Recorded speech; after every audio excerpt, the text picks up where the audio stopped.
Hear what some students have to say about the new 2.5% convenience fee. See what new program is offering students experience for a future in education. And learn how one UA graduate is inspiring students to new heights. All this and more tonight on Wildcast. Live from the University of Arizona UA TV studio, this is Wildcast.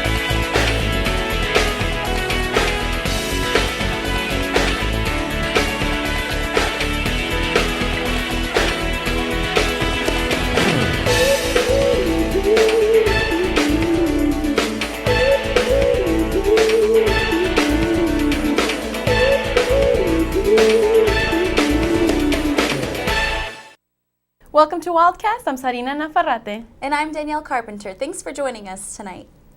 Election season is in full swing at the U of A, and though primary elections just wrapped up for ASUA, general elections have just started.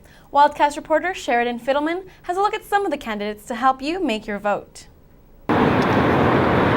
With the second semester well on its way, the 2014 ASUA election is finally here. The Association Student of the University of Arizona has many programs and services that the students can participate in, organize, or even lead. They are known for their well-organized student-run government. Every year at springtime, you see the campus covered in campaign signs. I caught up with a few people running for position on student body government. I'm opposite Eggy and I'm running for student body president. ASUA is important for multiple reasons. It's supposed to be the voice of our student body. It's supposed to engage students and get them so involved. Students should keep in mind is that elections are very important to the University of Arizona. Usually senatorial candidates bring forth several platforms that can affect a variety of areas here at the university. I think that ASUA needs to engage in all these aspects of advocacy.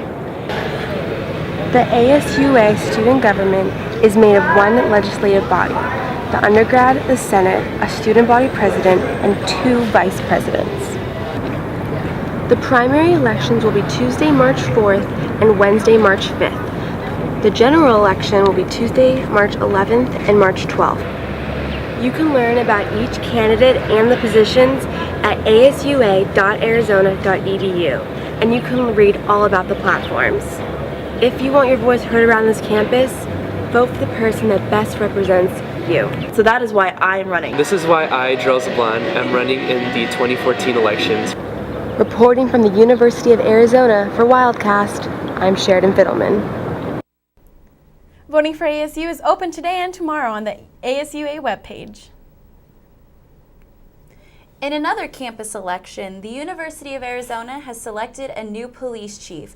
Commander Brian Seastone was officially promoted on March 1st. President Ann Weaver Hart sent out an email to all students and faculty with a brief description of Seastone. A few facts mentioned included his involvement with UAPD since 1980, his master's degree in educational leadership from NAU, and he has been a member to UA's campus response team. ASUA's Guaranteed Tuition campaign is well on its way, and university administrators are working with students to make it possible. At a recent Faculty Senate meeting, University President Ann Weaver Hart said she supports the initiative. She stated that the university's CFO, James Hyatt, has already started working on a tuition model that works with the plan. ASUA will continue gathering student support and is planning to reach out to the community starting next week. With tuition rates constantly on the rise, U of A students are wondering how the new 2.5% convenience fee toward bursars will impact them. Wildcast reporter Haley Ford has more on the controversial new fee. On May 5th of the upcoming year, the U of A will be implementing a new 2.5% convenience fee for tuition payments of debit and credit cards on the bursar account. Bursar is working collaboratively with third-party vendor Nelnet in order to bear the costs. The background on the fee is the university has been absorbing these costs related to credit card processing up to this point. The idea is for the students who utilize this form of payment to bear the cost of it and to put that money back into the classrooms and into student programs. So the ones who utilize it can pay for it and get more money back. The the university has been absorbing costs of credit card fees for years and projects to save $3 million in the upcoming year. Students are unhappy about the costs and have started an online petition on change.org in order for their voices to be heard. The online petition site allows for students to sign their names and also leave feedback. This can be seen as somewhat unreasonable because it could add a few $100s to nearly $1,000 onto a student's tuition, and for students that don't have a lot of money or like financially in trouble, that could be a lot. And I could see how it's a problem for students and it's an inconvenience for parents that are paying through their credit cards, but it's a business and the schools are just trying to find the way to make it easier for them to make money, and it's nothing that we can do or change and protest about. It beat the alternative of not offering credit card payments at all, which was the only other way to reduce these costs. It is not said if the petition will hold any effect, but students are aiming to stand their ground. Reporting for Wildcast, I'm Haley Ford.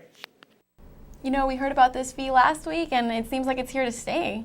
Yeah, I don't think any parent or student is ever really in favor of the fee, so we'll see what happens. Right. Well, stay with us after to see what new program at the College of Education is putting forward. All right, it's David Hasselhoff, the Hoff. Get Hoff with UATV. Stay tuned. Don't change the dial.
Welcome back. It was a rainy weekend here in Tucson, and cooler temperatures have forced people back into their sweaters.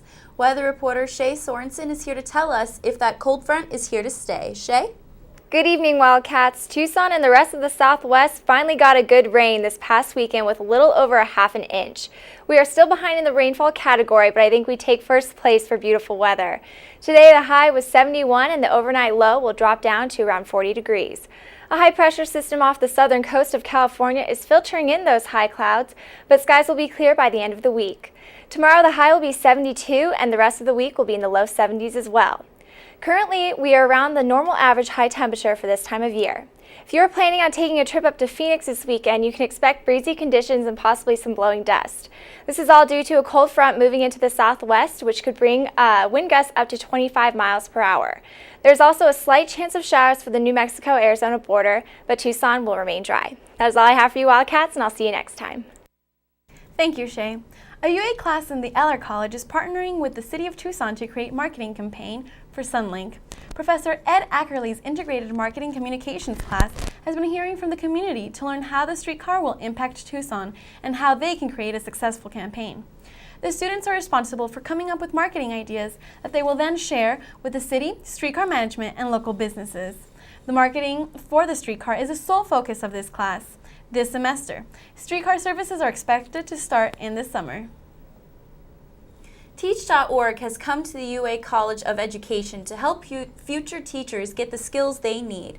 Wildcast reporter Brandon Mejia has a look at what the program has to offer.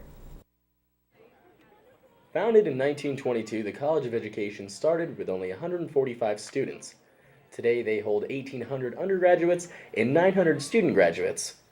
With a program that began in 2011 and just started at the University of Arizona, students can have an easier resource to begin their career in education. Here at Teach.org, we are an umbrella organization that sort of funnels students to teaching as a profession. So the public-private partnership between the Department of Education, Microsoft and State Farm Insurance. Providing information on the UA Mall and online, a simple registration can benefit you academically. Campuses for ASU, U of A, and NAU. We just had our first sign up today. We got 16 people to come and sign up today. With the organization continuing to grow, you can expect Teach.org to continue to be here for as long as we can. We want to try and get another 1 million people into the teaching profession within, I think, the next 10 years. Okay. So we're definitely going to be here more often. not only offering $1.9 million in scholarship money, Teach.org provides students with mentoring opportunities as well. So next time you're on the UA Mall or online, just a quick sign-up can help you and your teaching career. Reporting live for Wildcast, I'm Brandon Mejia. The U of A recently sent out an email to all students detailing how they can take steps against harassment. Wildcast reporter Jacob Clarkson has more on discrimination on campus and what you can do about it. For many students, an email titled Campus Resources for Preventing Discrimination and Harassment may seem pointless. University of Arizona is committed to fostering an environment free of all forms of discrimination, including harassment and sexual violence. College students in particular don't always know who to report these kinds of incidents to, and that the federal government wants to make sure that universities are addressing discrimination and harassment, and that people in our community know where to report it when they feel like they've experienced it. Majority of students feel that discrimination and harassment is something that is flat out pointless and really should be put behind everyone. It's 2014. We're all equal. You know, it's stupid to think that we're not. You know, it's time to just get over all our differences. We're all different, but we're also all equal. You know, and we need to live with it. The biggest problem is mostly sex-related harassment, as at times students don't even realize they're doing it. The harassment might not relate to you, but may affect a close friend. Probably the most I would see it on a daily basis is with sexual orientation and just how daily rights for people like that.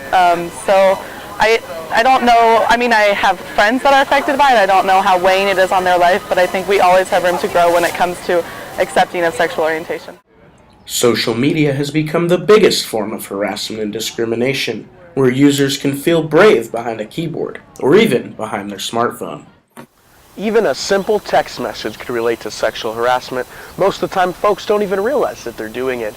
It's important to know what is labeled sexual harassment, as it could get someone hurt or even you in trouble.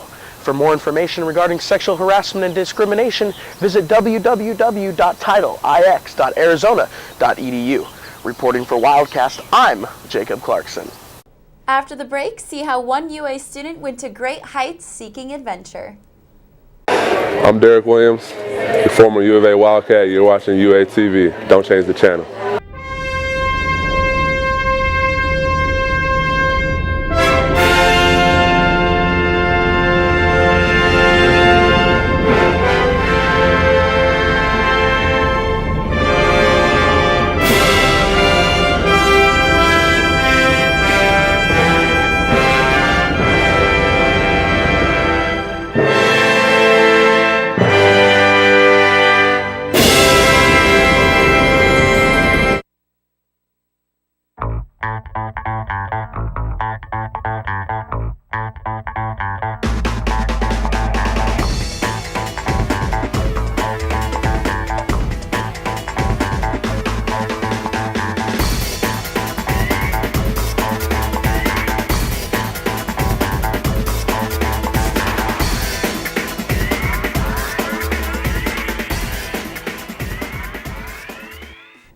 Welcome back.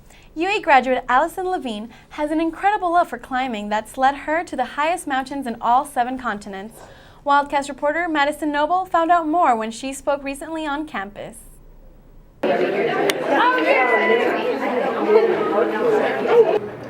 Allison Levine, a University of Arizona Delta Gamma alum, has made her way back to campus to jumpstart the inaugural Greek Alumni Speaker Series. This 1987 graduate has completed the Grand Slam by climbing the 7 highest peaks on all continents and skied both to the North and South Poles, something less than 30 people have ever done.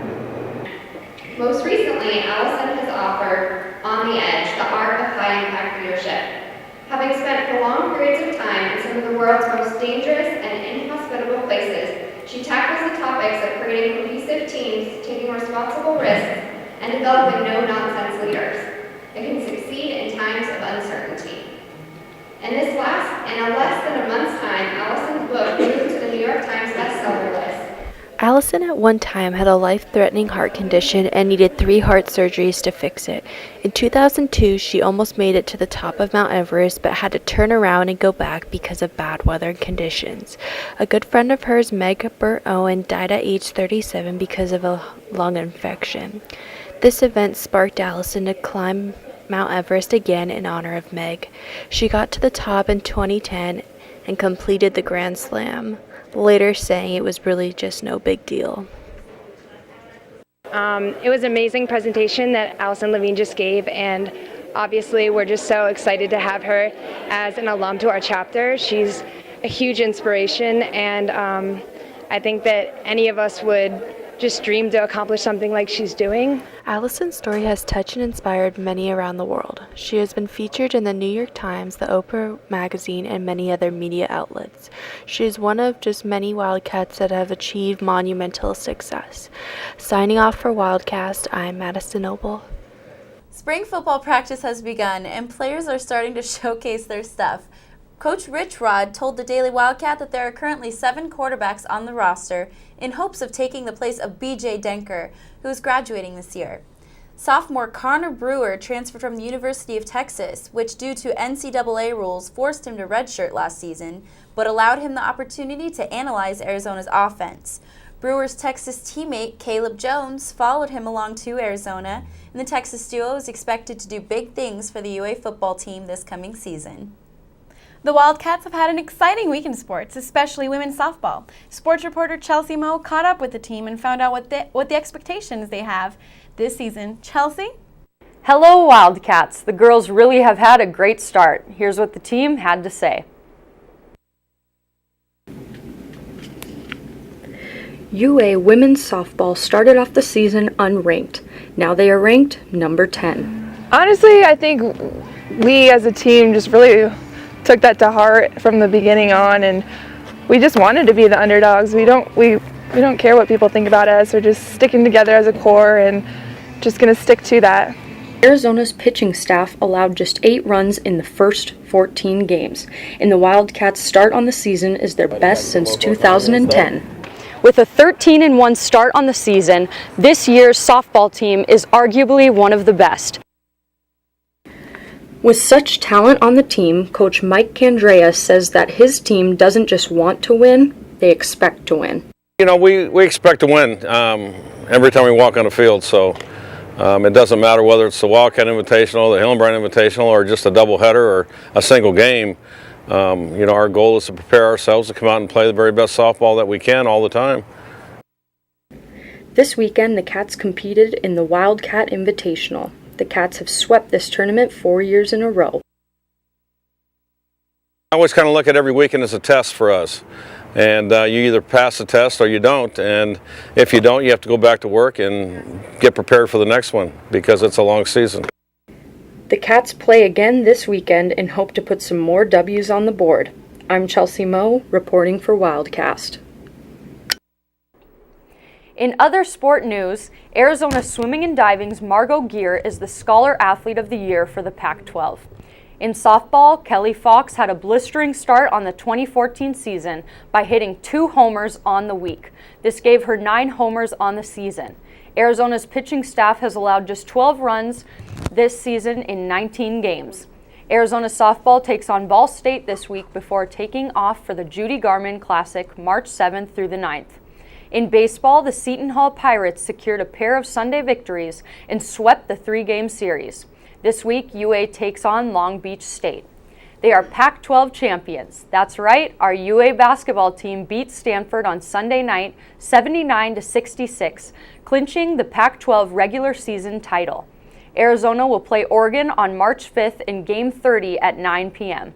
Also in basketball, junior guard Nick Johnson was named one of the 10 national semifinalists for the 2014 Naismith Trophy. That's all in sports, guys. Back to you. Thanks, Chelsea. As always, thanks to you for tuning into Wildcast. You can watch us anytime online at uatv.arizona.edu or on our YouTube channel, UATV CH3.